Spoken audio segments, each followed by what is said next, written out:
58 Malti għamlet abort fl-Ingilterra matul is-sena li għaddiet. Dan ħareġ minn rapport annwali ppubblikat mid-Dipartiment tas-Saħħa fl-Ingilterra fejn joħroġ tarif dwar notifiki li jkunu għaddew lill-uffiċjali t-tobba li jkunu wettqu l-abort fuq persuni fl-Ingilterra u Wales. Minn din l-istatistika joħroġ l-aktar etajiet popolari ta' dawk li jagħmlu abort huwa tal-fuq minn 20 sena, għalkemm l-etajiet ivarjaw. Tant li kien hemm każi fejn l-abort sar minn tfajlit ta' 12 sena u li oħrajn jitilgħu sa 40 sena.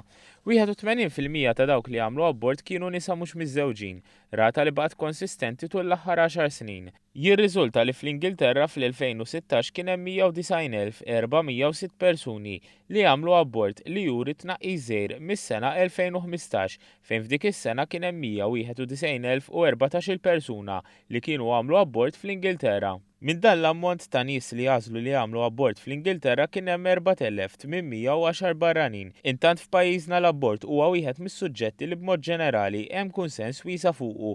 Bil-Prim Ministru Joseph Muscat kemm il-darba qal li ma jarax li jista' jiddaħħal dan id-dritt f'pajjiżna, kif id-dikjarazzjonijiet tiegħu u l-Gvern huma favur il-ħajja fejn dwar dan taqbel ukoll l-Oppożizzjoni.